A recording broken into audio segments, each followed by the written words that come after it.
Hey folks, welcome back to another 3-1 From the Armory podcast with Murph and Lassiter. I thought you were giving me some kind of signal. No, it's like I got dog hair on my hat, and That's funny because the dog's now at the door wanting out. She's had all this time to want out, and now that we started live, we started recording, she wants out. you know, she got a key. She'll figure it out. She's a big dog. It's a good dog. Good dog. Let's see. Oh yeah. Let's go with welcome to the. Did we do the welcome to the armory? I just did it. Were you not listening? I was paying attention to the dog. How can you expect anybody to listen to us if you don't listen to me and you're right there? I am more concerned about the actions of the dog. I know, I can tell. You can let her out if you want. As long as she doesn't knock over the tripod. No, it's still not going to the tripod. She's a big dumb animal. So. She's licking the windows actually now. But anyway, welcome to a sunny day now here in southern Indiana. How about that weather? It was not this way all night. We had No. hail, thunderstorms. Thunder, lightning. I think we created an ocean high at some wind. point. I The don't know. next door neighbor's tree got knocked over into his brand new fence. Into his Fort Wilderness there. Barns were on fire. Cats and Yeah. dogs playing in the street. Total Yeah. anarchy. Yep. Up was down, down was up. Oh, what do you want to talk about first? You want to talk about Blade Show? If we're going chronologically, yeah, we can go ahead and do that first. Don't you use your $1 million words on me. I said first. You said, yeah. Chronologically. You said chronologically.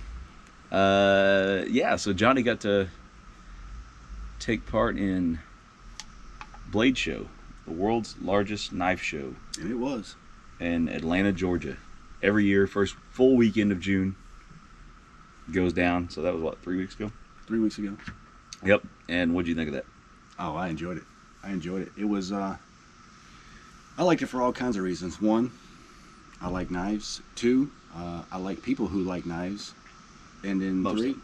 huh? Most of them. Most of them. There was some characters out there, but I enjoyed it. It was a great experience. So got to meet a whole lot of dudes, like with USA Blade and K-Bar. Yeah. He was a real cool guy. I liked him. Which one? The one we met on the end. He signed your book for you. Oh, Ethan. Mhm. Yeah, okay.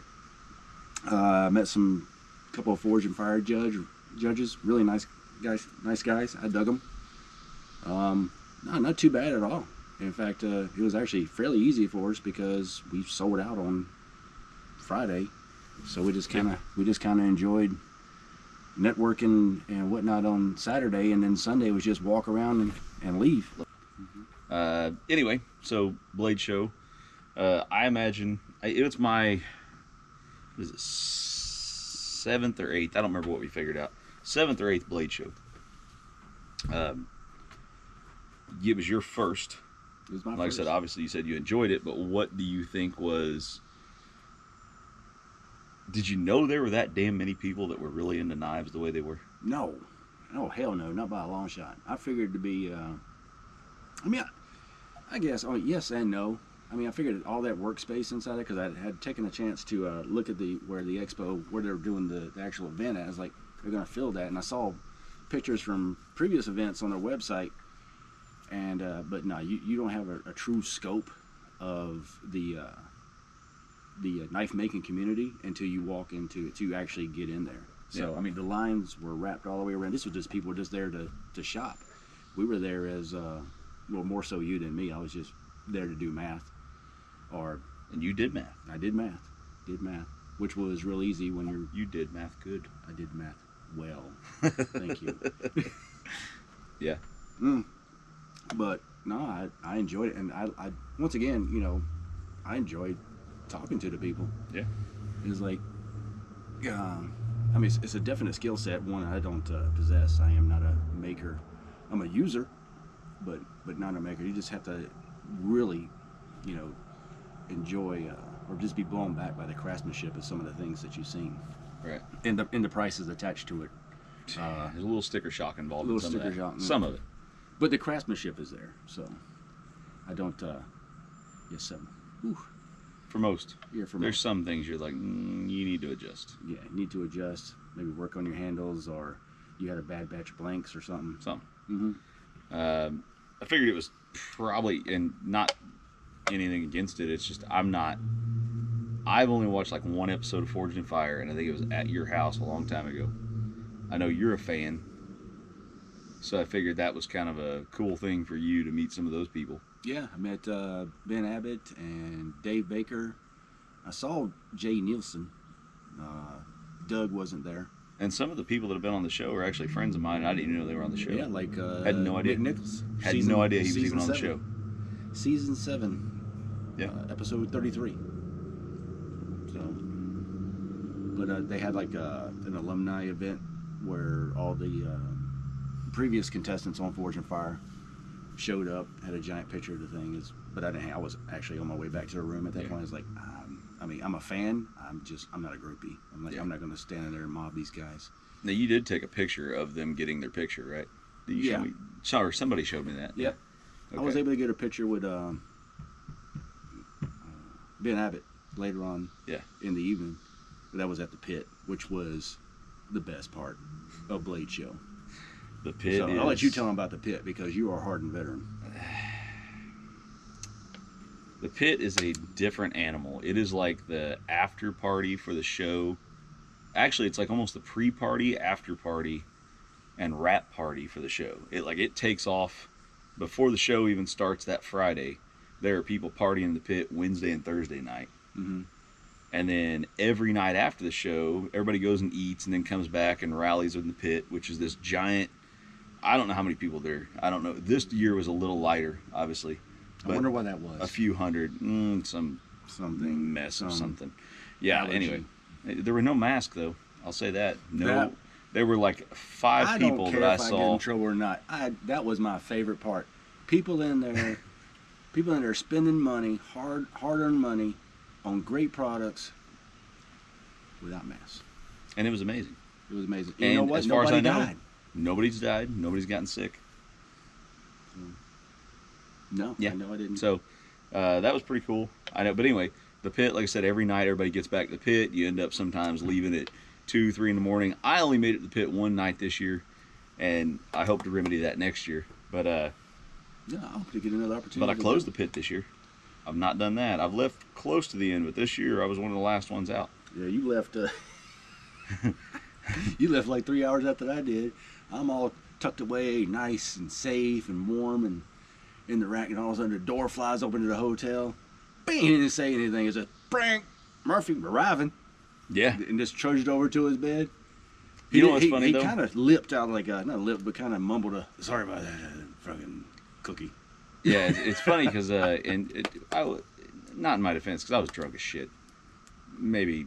I'm amazed you made it back to the room. Oh, I don't know how I did that. That's impressive. I feel like a lot of it. We're not dead yet. I don't know. I've gave up trying to figure that out. It's a foolhardy errand. I feel like basically forward momentum kept me moving towards the room because there was definitely a time I almost tripped on a main thoroughfare. Now you went you didn't take my shortcut bridge. You just fell back. I'm not sure exactly how I made it. I know at one point I crossed that big major area, but I'm not sure exactly how it went. I'm pretty sure you fell back on muscle memory. Yeah, there was a lot of put your mind in neutral and your body will follow type thing. I think that's what happened. It's kind of like on a hump, like on a 20K, and you're just like, just go. Beat the water. Yeah, just roll with it. And lean forward with your pack weight. And I didn't have a pack, so I was just kind of leaning forward with... You didn't have your rug? I thought... No, not at the pit. No. I had an award at one point. We had a 12-pack of beer at one point that we brought to give to the thousands of people that are at the pit. Yeah, Murph won an award. By one means it was a box of awards. Laying there unguarded, and somebody said, take one. I don't know what the statute of limitations is on that, so I'm not going to divulge that full story, just in case it reflects poorly on the table. And at no point in time did I say, I just said Murph won an award. So yeah. You won an award. We'll get to that later. But we can talk about it. Yeah, we can talk. Yeah. And speaking of, we're not dead yet. Yeah, this sounds like maybe I'm just being really humble. Oh yeah, I won an award today, which we all kind of got one. But anyway, yeah, there was that. And then after the show is completely over, then it's the full wrap party that everybody goes in and hangs out for. And Todd and Anthony had to leave early, I think Spencer left early. He's the media guy for TM Hunt Custom Knives. Todd is the maker of TM Hunt Custom Knives. I should throw that in there probably. Oh, he'll get We've talked about it before, but Brent still. will put that website on. I think we'll mention Nick Nichols too. Nicholas. Yeah, definitely. Nick Nichols. Yeah, we'll talk about him again. But yeah, and then so it's a cool thing, and for a lot of us, there was this is the second year or the 2 years without the last Blade show. So it was kind of cool to see people that I consider very close friends, and I only go see them once or twice a year. I talk to them on a decent basis on phone or whatever, and it was kind of cool to see them in person. They were real friendly too. So yeah, everybody's cool. That's what I was telling you when I got back. I was telling you like a 15 friend request. Yeah. It was like mutual friend Corey Murray. Like, I vaguely remember that guy over about. It's like cool. Yeah. It's not a bad thing to have friends that work at USA Made or Yeah. K-Bar or Nick Nichols or TM Hunt. Yeah. So yeah, there's the knife community is very. It's different. It's kind of like it's like the military. It's unique in that it weeds its own bullshit out. There's not. she ate grass. Oh, I was like, the dog's fucking puking. I couldn't figure out what she was doing. For those of you that own dogs, and I've said that, and you, I don't know if you can hear it or not, but she ate grass. You know what she's doing right now. She's down on the first floor. We don't know what she's doing. She's doing something, but they probably can't even hear it. But anyway, the dog's doing something. That's what Dog ate grass. So anyway, it's very unique in that it sorts its own bullshit out, and it doesn't tolerate. The knife community doesn't suffer fools very well. I'll say that. If you're a shithead and you're claiming to be something you're not, and you're a maker of some sort, or your name is attached to something, it will be dealt with. And if it's a piss poor product, you'll be put on. It's like kind of, yeah, I guess it is kind of like the military. If you have a fire team and you got a shit bag, you only try to carry this person for so long, then you're gonna point them out, and then you're gonna make an example out of them. Probably one of the biggest problems I've seen, at least in, like I said, knife community thing, is you got a lot of YouTube celebs. They don't really have any credit at all except for their YouTube stars, and they attach their name to something, or somebody gives them credence because they've got a few followers, and that's the only real issue ever, really. See, I don't understand. Or somebody stealing somebody's design. You see that in some of the bigger guys. Like a J.E. Weiner. I don't want to say his name. I don't give him any credit. Okay. We'll just call it Naked and Afraid guy. Oh, okay. Yeah, I got you. I don't want to give him Yeah. So J.E. Weiner. Yeah, that's not so much of really. That's not. Well, no, I'm saying I just don't understand. Like you go out in the woods and I dig it. Like I watch Alone and sometimes Naked and Afraid or like Dual Survivor or Survivor Man. It's like Survivor Man. It's like I guess I could say that'd be the only one I'm really a fan of. Yeah. But with that being said, is like I'm not gonna huddle around your table just because you ate muscat freaking ball sack. Right. And so I mean that's good on you. You won your $1 million, but. No, but the thing is too, those shows also draw some good people and some people with some real cred too. So there are good people on those shows, but then there's people that have no business being there that are, you know what I mean? They're riding on the coattails of that success or whatever. I like it when they're on those shows. I like it when they're real because yeah. If anybody watches Alone, I'm not going to spoil anything. I won't give any spoilers, but they got a cat on there. I was telling Murph about it. Roland. He said, "I'm not here for a fucking spiritual journey. I'm here for $1 million." Yeah. It's like I already live out in the wilderness. So, Yeah, and I don't have $1 million, so yeah, I don't like have that. $1 million. And you could just see like on that panel because everybody was on the WebEx or something like that or the Skype, and everybody's faces like, oh, you're not here to love trees. You're not here to find your inner peace. Yeah. No, motherfucker, I'm here for $1 million. Yeah. Yeah. If I have to hug a tree to do that, I will. But if I don't have to, guess what? Fuck that tree. Although he did make a reference to his mother a lot, so I guess That's cool. But I don't really call it a spiritual journey. It's like reconnecting with your family. Yeah. That's a different animal altogether. Yeah.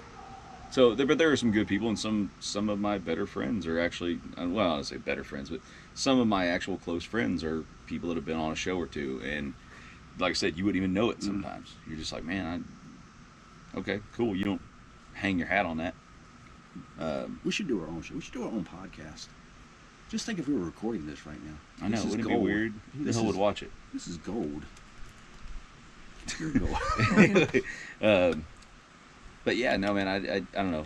I wondered, like I said, your take on it, just being a first timer, rookie there to the show, not necessarily to people or the product, but to the extreme love of the product. That's the first thing that Leslie asked me when I got home is how did I like it. And I go, I loved it. I enjoyed it. Yeah, it was actually more than I thought it was going to be. So to say I was already looking forward to it. I knew it was going to be a good time. Yeah. But it was one level above that. I like the table setup. I like the people that came by. And bought a lot of stuff. It was good to see Todd do really well because he makes a mighty fine product. I like to see somebody that if you ever listened to our last one of our 2 or 3 back, we had Todd on the show, and he basically just rolled the dice and went for it. And I like to see that. It when somebody has the balls to do that and then succeed, that is motivating. Right. That's motivating trash. Yeah. Yeah. He's a hell of a guy, man, and he makes a great product, and you want to see somebody like that succeed. And I know, as far as, like I said, Blade Show is just, it's something I look forward to every year. I was upset last year, obviously it didn't happen, but whatever, there's a lot of things that didn't happen last year. But it's a great time. One of my favorite things is, like I said, to see repeat customers, as well as obviously meeting new customers, but repeat customers that'll tell you about the knife you sold them the year before, or what they did with it, or whatever. It's always a cool thing, and that's one of the parts that I enjoyed, even when I was at the shop a lot, working on knives with him. One of my favorite parts was actually going and selling the knives to the customers and actually bullshitting with them and just meeting people. Let me ask you about that. Is like, because you did a lot of apprentice work. It's like, I mean, just outside of actually the finished product, from what I understand, is like you did a lot of work in that. Did you get into that right after you got out of the Marine Corps? No, that wasn't until I don't know when the hell the first knife was I started helping out on. And it was basically just right here, sitting here bullshitting with him, drinking a beer, talking about a knife I'd asked him to make that he was reluctant to make. And it was like, he goes, this is just a horrible design. And I won't bash it or anything, but it was basically a copy of a knife that I had seen, and I wanted him to make a version of. And he said, hey, come on down, you can see this and hang out at the shop. And he'd worked with my mom for a long time, and I think we talked about it at one point, but it's like, man, I'll come down there and hang out. And then it turned into, hey, if you're going to hang around here a lot. And he was, at the time, he was very close to where my ex-wife lived. I was still married at the time, or engaged maybe, I don't know, whatever it was. But we were together, and so it was easy as, as far as, hey, right down the road, let's go, hold on, not COVID. Disclaimer. Well, maybe COVID, it tastes like it might be. Anyway, doesn't matter. So it was one of those, hey, it was a right there down the road. It was a hobby I could get away from and go, or hobby I could get away to, go down there and check this thing out. And it just turned into, I hung out there enough, hey man, if you're gonna hang around here, I want you to do something. And yeah, and then I don't even remember when that was. It was probably 2008, Would you recommend any of our 2009? Any of our listeners, subscribers, viewers to that'd be something really cool to get into? Like, did you find it, not getting too much into your shit, did you find it therapeutic at times? Oh yeah. Yeah, and it was, I think we've talked about it before. My brother died, and it was after I'd got out of the military, and Todd had known him and actually helped him out with a couple projects, because my brother was really into small engines, and I think he'd sold him a Toyota pickup at one point too. And so it's kind of cool because we had some common ground there, and we would talk about that. We talk about a lot of things, and he and I have talked about shit that maybe you and I haven't, just like you and I have talked about shit that he and I haven't. But absolutely, we're close on a different level, and it's kind of similar, actually. Yeah. So he and I have definitely shared some stories, and yeah, man, it was definitely therapeutic.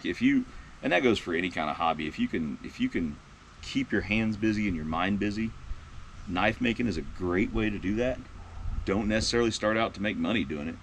Just go out to get your hands to work and get some of your creative juices flowing, and just make something.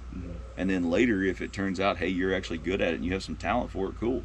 Or maybe you figure out, hey, I make my own sheaths for my knives and I'm better at that. Let somebody else make the knives and you just supply sheaths to them, or a product that goes along with them. It's like the firearms community, man. there's so many things out there that can go with a firearm that aren't necessarily, you going out and cranking out barrels or putting together firearms. You're making, some widget or something that makes it run better, or something you liked, or something you were in theater and you said, hey man, this really sucks. Somebody should fix this. Maybe you're the guy to fix it. Or something that, like you said, accompany a firearm. Like, beside, on my end table, beside the bed, is a firearm, a knife, and a light. Yeah. So I don't know how to make a light. I don't know how to make a knife, but I could probably learn how to. Probably easy. I'm more interested in making. I like the leather work. I like the craft that goes into the craftsmanship that goes into. And there's a lot of great knives out there, but I found myself looking at the stitch work on the sheaths and the embroidery and the laser cutting and whatever else they were doing on it. I was like, that is really cool. Yeah, there's a craft and an art to it, man. If you think you could do something better than somebody else, and you're seeing a product out there that's subpar and you want to do it better, man, perfect it, do it better, and throw it out there, and the community will tell you whether or not it's good. Now, it obviously all goes down to whether the product is good, whether people like you and your personality and they want to buy your product. There's a lot of shit that goes into it. I mean, I've seen people fail or succeed and been surprised by the reasons they failed or succeeded. Somebody that is a complete douchebag can make a great product, and you go, man, this guy sucks. People are going to figure it out. Touched on that and earlier. Then they sail higher. You touched on it earlier, like during it's quickly, whether you might put out a good product, but you might be a damn douche nozzle. Yeah. And people don't want to. I'm not going to deal with this guy. Yeah, there's because a lot of that. In order to get his product, I got to deal with this guy. Yeah. Right, Violet? Good girl. You're going to cause her to come over and she's going to shake everything up. I'll stay now. Derail. But so we got so anyway, Blade Show. Is there anything else we want to hit on that? No, I think we covered it all. Highly recommend it if you get a chance, an opportunity to go. It's in Atlanta. And the first full weekend of June every year. It's at the Cobb Galleria in Atlanta, Georgia. Right down from the ball field. Yep, and it's got a great location if you just want to come down for the day or spend a weekend down there. I mean, there's families that go. Everything's in many families this Everything year. was in walking distance. So. Oh yeah, we walked everywhere. Don't try to get a restaurant the final night though, Jesus. No, that's and actually, I seen Vlasic 2 years ago. He was there working another guy's table, so that was kind of cool. So I mean, you occasionally run into some people that kind of some cross pollination there. Like, holy shit, I knew this guy from the military, and now all of a sudden he's here working for somebody else at their table. Marines and knives. Who would have thought? Yeah. Who would have thunk it? Yeah. Yeah, I think that pretty much is. What else we do this? Well, what we do today? Also, again, my first time for that particular course. So today was a lot of Facebook refreshing, just to see if something was going to be canceled and if we had something to do today. We did an event. No such luck. They had that son of a bitch. They had that son of a bitch, and we definitely went for it. It's an event called Tame the Terrain. It's an obstacle course race, an OCR, and it is a private event. I don't want to say private event. It's not affiliated with Tough Mudder or Spartan or anything like that, but it's in the same vein. But it uses natural terrain with some man-made obstacles thrown in that natural terrain. They were very creative. It's at a state park, Muscatatuck Park. For anybody that's Army that might have trained there or anything, there's a Muscatatuck. I don't remember what the hell they call it, but there's a big a national type area there for the Army to come train them. Is that where the Special Forces train at? They probably do something there. I don't know. I know like Camp Atterbury's up here. Camp A, that's the one they go to. They got a sniper range there and things like that. But anyway, so we're about 45 minutes away from there, traveling kind of back roads and things. Flooded. Yeah, like I said, today was just a really heavy day for rain, and we didn't know if they were going to have it because, like I said, it is natural terrain, a lot of gullies, a lot of cliffs, a lot of creeks, things like that, and we really thought they were going to cancel it at some level, and they did not. And it's really worth doing. It's what, $60 maybe? $60. Early, not I would say early entry, but not same day. Yeah. Same day might be $80 or something. Except for today because the head count was people had made their decisions about what they're going to do last night based on the weather, and this morning as it continued. So it's if you put it up against other better known obstacle course races, it is cheaper and in Way a cheaper. better location than a lot of them, and you get a little more for your buck. I feel like. I liked it better. I've done a few Spartan races, Yeah. and I liked it. But I liked the natural terrain. Yeah. Just for me, I had a lot of fun.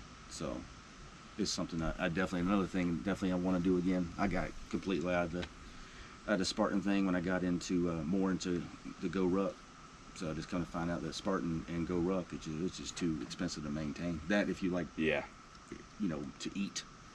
Yeah. So and Yeah, this, you can either this have was, food or you can have fun. Yeah. So I just split the difference. I went with food and fun. It's the third weekend of June every year, so the weather's kind of dicey. I mean, it's summer here, but it's also, you're still dealing with, we're in Tornado Alley, so you're dealing with inclement weather a lot. And I've done it 3 years. Last year they didn't have it. Again, another thing that didn't happen last year. And this year it went, but like I said, we weren't sure what to expect. The weather was It was pure slog. atrocious this morning, and it turned out pretty damn decent. I mean, now it's, like I said, bright, shiny, sunny, awesome. Humid. It's getting humid. Yeah. So yeah, muddy, slick, right, very challenging, fun. Love the natural terrain. Oatmeal like mud. And if you're going to do it in decent shoes that have great tread for mud running. Don't just show up in your tennis shoes. That sucks. Yeah, we watched that a lot today. Everybody was Just a lot of people. I mean, people were busting their ass, but the reason why they were busting their ass is, and we've talked about this before, is when you head out into the trail, get the appropriate footwear of what you're going to do. We talked about the Solomons on the Knobstone. Another plug for or Solomon. something, equivalent. Solomon makes, I think, good shit. Freaking good pair of socks. Darn tough socks. Merino. Yeah. Wool socks. It was my first, and to this date, only obstacle course race I've ever ran. So like I said, I have no knowledge of Spartans and Tough Mudders and all. I'm apparently signed up for a Tough Mudder later this year. Spartans were fun for what they were. It just, for me, they're just too, they were, I don't know, I wouldn't say overly competitive. I mean, I like to compete, but not to the point as to where it's just no fun. And it just got to be no fun. It was an easy choice when I had to choose between one hobby versus another. Right. I mean, I was not on the fence. I didn't debate. And with Tame the Terrain, it's like once a year. It's like, this would be awesome to do once a year. Yeah. Maybe next year it might be bone dry, a whole set of challenges. Dude, and the silly thing was, like I said, I mean, Indiana's not, we're kind of the middle of the country. I mean, you don't know what you're going to get. It's not like it's always dry or always rainy this time of year. You just never know. And this year just turned out to be a fucking gully washer. I mean, it was raining when we took off. They said for the 9 o'clock heat, go. Everybody else got a countdown. It was raining, and the cool thing is you're going to get soaked right off the bat, and you were already soaked before you even started this year because of the rain. And they give you a T-shirt, a medal, a free beer, a free beverage. So if you don't drink, I guess there's something else. I don't know what it is. The beer, you get your tag. The pictures are all posted for free. You don't have to buy the pictures from a site or anything like that. They're all freebies. It's really well done. They've got photographers at all kind of places. I mean, the staff, they're all volunteer, and they are awesome. These people are great people. Super friendly, motivating. They thank you constantly for coming out to the course. And it's like I said, it's private, the people that run it, but it's open to anyone. So if you're somewhere in the area and you want to check it out, or man, I'd even recommend it for somebody that say is from like Arizona or something that says, hey, I want to do my first obstacle course race. Come down here and check it out. It was all skill level too. There were, I mean, you had your competitive athletes out there, and they did good on them. If that's, you know what, I'm not going to come down on that. But you had your guys and gals show up just to have a good time. Yeah, we had a first timer in our group. We had some friends from work ran with us, or we kind of met up and ran with, and one of them was a first timer, and I think they did damn well. Yeah. If you're still standing upright and you finish, you did well. Yeah. So, and I'm sure they had some people not finish that course. Yeah, I don't know what the prizes and stuff are. I have no idea because, like I said, I'm not competitive at all.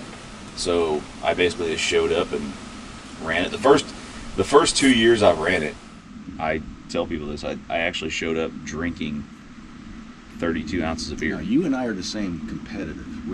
We compete with ourselves. Yeah. Yeah, I'm competitive with I like to see how far I can push my self. Yeah. So if I get to a plateau, and I've hit the pinnacle of my skill set, it is what it is, and then I just try to work harder for that on the next time. Yeah. But I'm not so much as like, I'm seeing sideways, I'm freaking pissing up blood, coughing blood, bleeding. Yeah. It's like I'm gonna be smart about it, finish, and then move on. It's like, okay, then you do a self-assessment, an after action, if you will. It's like, this is what I need to improve on next time. Yeah. So for myself. Yeah, I'm not the guy. Otherwise, you would not work out if you didn't. If you say, "Hey, I can beat you," cool, go do that. Like, I don't care. There was a couple of times that you looked at me and was like, "Yep." Like, well, I didn't want to leave you behind because I invited you up. Every time you get started, I knew if I stayed at a good recon shuffle, yeah, it was like everybody bunches up at the obstacles anyway. Yeah, and it's only like I said, 4+ miles. But there's no real time limit. There's no real drop dead time. If you started, they stop running at like 10. They start sending out heats. So you're gonna finish around 1 or so anyway, no matter what. You're pretty much done by then. We were done fairly quick. They've got first aid, water everywhere, and the cool thing is too, if you've got kids and you're interested in this, they've got 2 different courses for like, I want to say it's like 4 to 8 and 8 to 12 for the kids to play on and do this. And I think the 8 to 12 is like 1 or 1.5 miles. The little one, the 4 to 8 or whatever they are, it's small. It's like a playground size. It's cool, but it gives them a taste of it. And that way, and it runs after the main race. So if you decide, hey, your kids are there with your spouse or whatever or whoever, and you decide, hey, they want to try this out too, man, you could sign up that day. Now they're not going to a T-shirt. Yeah, the kids obstacle course looked really fun. My daughter wanted to go, and next year she will go for sure. But then it goes like 13, and at 13 they can start running with you. Like they can start running the adult and that'd course. Be fun. That'd be cool. And if my daughter turns 13 and still thinks I'm cool enough that she wants to run with me, I hope I can still run with her. I can't wait to have we'll see. A little Murphy. Oh yeah, running behind us, bitching the whole time about how bad it sucks, but she likes it. Yep, but she did it. It's like, oh my goodness. There's a miniature version of this. Oh shit, we thought it was done with that one. But anyway, like I said, what else we got? We had so again, first time doing that. What'd you think of that? I've done it 3 times now. Oh, it was a blast. I already, as soon as I get done, it's like, I'll be back next year. Okay. So just time the taping of the podcast with it. But absolutely. And again, like the same thing with Blade Show. Hopefully Todd invites me back. So if he wants to go down there and leave early, I had a blast. Well, I think on both of them. So I mean, but you know me, it's like I'll find something. You turn around and I'm not there. I'm going to go find something fun to do. Yeah, and I'd say, at least ahead of time, I thought about this. A buddy of mine put the idea in my head of what to use, but I wanted like a way to shower off at the end because they have these horrible cold water hoses.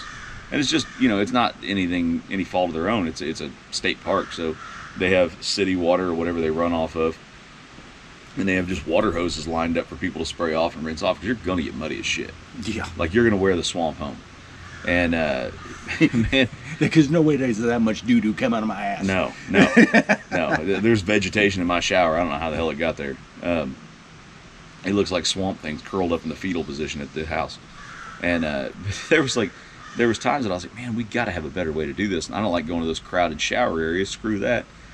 And then a buddy of mine's like, man, why don't you just get like he had an idea for a PVC pipe, paint it black, put it on top of the Land Rover, pressurize. I mean, all this crazy stuff. I'm like, dude, I'm going to go and tell you, I'm way too lazy for that idea. That's not happening. He goes, or you could do an ATV crop sprayer, and you could hook it up there and run it off a battery. And some bitch was amazing. The thing was, I've talked this up about how great this is going to be to throw on the Land Rover. You drove, so we didn't throw it on the Land Rover. We put it in the back of the truck, which worked out really well, too. But I didn't even use it. I was like, I'm good. I'll just wrap a towel around my waist, wait till we get home and shower. We're 45 minutes away. I used the hell out of it. Yeah. Well, I wanted to dip anyway, so I went back to the truck to get that. I was like, I'm going to go ahead and hose off. And then as soon as I was putting on my left boot, and the damn bottom fell out again. That's starting to rain? Oh, the rain. I was like, wait a minute, the boot. Okay. My left boot, which is not a southern term, it's a boot, and then the bottom fell out. That's southern term. I was saying thought you were making a point. The bottom fell out of my boot. I'm like, I don't know what that means, but gotcha. Mm-mm. Hell yeah, man. Bottom doesn't fall out of Go Ruck Mac V. And if it does, you'll get it fixed. Scars will take care of you. Mm-hmm. But man, I think that was the way to go. I think we did clean our gear off with it before we went in the house. And my shoes, I sprayed those out, and that thing's got enough ass, obviously. Shoes? The shoes I wore today? Solomon. We are not endorsed by them, but we should be. We should be. Plug it right there. And this time I actually ran in Solomon, I don't know, XA Pro 3D something. I don't know what they're called. But basically they're the version that I wore on the Knobstone, but with more tread. And now they're a Gore-Tex version, which I didn't care for Those a were trail Gore-Tex run. on the trail, weren't Yeah, they were. They were? That's what I'm saying. I didn't care for that. I wanted the regular version. And I don't even know if they make it. I don't even know how it works. I need to call them and just say, hey, I don't run a whole lot of these, but when I do, I want drainage. I don't want because I have water retention. Yeah, mine were Gore-Tex. For that, yeah, they're the Solomon XD Ultras, and they were good because the water was moving, but it wasn't over the top, so it was. So I'd like to get that sorted out before I do Tough Mudder later this year. Go with the Speed Cross. The Speed Cross are not. I need to look at your Speed Crosses because I looked at them online and I thought they looked a little too aggressive for the tread. That I was like, that's the only time I'm ever going to wear them is if I'm ever in any creeks at all. Like I don't think I would. Well, when you come down like Virgin Falls, Fiery Gizzard, give you a chance to get in there and try them out. And plus, if it rains, like the time it did at Fiery Gizzard, you need that tread. The tread I had today was excellent. There was nothing, like I said, other than, like we said, we're going to see because I tore the soles out of those to let them dry out a little quicker. But we'll see how they fare for drying out. If they dry out quickly, maybe this is what I'll stick with. I don't know. But I was very happy with what I had. It kind of screwed me up because I talked about it at one point. One of the chicks that went with us, her brother was running with us. I believe it's her brother. And he had, like, just regular basic tennis shoes. Who was that? His were tennis pretty shoes? damn worn out. His sole actually separated. Yeah. Not died. He sold his boot, his shoe. His sole of his shoe separated, and it was interesting because I was running behind him, and every time he would run, he'd slip, and I'm going, oh, I better pay extra attention to this part of the trail. This dude's slipping everywhere. And then found out he was just wearing tennis shoes, and the soles were tore up. And I'm like, well, hell, dude, that's your problem. Your footwear sucked. Again. And he's like high school, I think, so he's just showing up in whatever he's got, which is awesome. There's times I envy people like that. But he could bust his ass and get up and recover. Yeah, he bounced right back up. Ass, I live here now. I'm kind of in the middle still. I can still probably pull off the bounce thing, but at the same time I go, I'm gonna need some Advil tomorrow. Everything that you do now, you'll feel when you turn 50. So I'm very. If I turn 50, I got high hopes. We'll see what happens. The Murph will tell you, I'm very methodical about everything that I do. Not tired, not sore, not about to tap out. It's like I am methodical. No, you find something that works and I stay with it. Yeah. I will get from here. Yup, go on ahead if you want. Yeah. I'm going my pace. Yeah. Because I gotta work on Tuesday. Yeah. But yeah, like I said, I think it's a great beginner race. It's I don't know fully what it goes to. It's like the Catholic churches of that county basically use that money to fund like youth and young adult type formation services or something. I don't know what exactly what it is. It's like all the Catholic churches in the community. It's all for benefit. And it's not to put a religious point on it or anything like that. And don't, if you're at all whatever anti-religious, what the hell's that called? Atheist. If you're an atheist or something like that, or agnostic or something, you're just like, hey man, that's the other one. I don't want to do anything for those people. That's just show up, man. Your money goes to the events and everything else too. It's not just to that. You're doing something for people. Yeah, you can be an atheist and still just want to run a race. Yeah, but it's cool. It's a really cool money event. Goes through programs for like soup kitchens and clothing and stuff like that, and help people out with their bills. So. Yeah, it's a cool thing. Todd's actually texting me right now. Really? He's still in Tennessee? I don't know. We'll find out. Tell him you mentioned his I did. Well, I'm talking about you again. Yeah. Hey, that's probably why I text. Hey, you guys are talking about me. Mm-hmm. Well, we're saying good things. Violet, don't mess with that. She wants back in now. Yeah, I'll get her in. He'll get this one. So in the meantime, enjoy an intermission. You want to go in, sweetie? This way. There we go. I'm surprised she did not knock the cameras over somehow. He talked about coming up here Monday and dropping off a couch. Todd did. So he might do that this Monday. And when he's supposed to come back from Tennessee? I'm assuming he's back now. I don't know. Cool. Yeah, I'll call him here in a minute after we get done. But we're just about done. Yeah, I feel like we're about wrapping up. No more talky. What else we got? That's about it, man. I'm ready to tell everybody that make sure you tell a friend, like and subscribe. You can find us on Facebook at From the Armory with Murph and Lassiter. Put your comments on there if you like. I'm staring at this spider walk across. I know, I'm looking at it too, waiting for it to cross that lens. It's like, oh my gosh, huge. Yeah, if you see it, we're not being attacked by any topics you want to talk arachnids. about, or any gear that you want us to try out, if it's good, or provide feedback on. That's pretty. You can find. We still got to get that Instagram. Yeah, that's on let's me. do that. Let's do that today. I keep forgetting. You got the information? I have to delete it. You have to go online to do it. I mean, you actually have to go on to a laptop to delete Instagram. Oh, well, the Instagram's coming, so stick around for that. Instagram, yeah. We're not Snapchatting. I was actually gonna. No. No, thanks.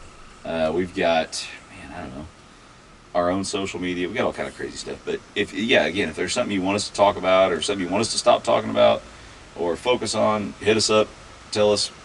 It's the only way we know. It's the only way we can get better, right?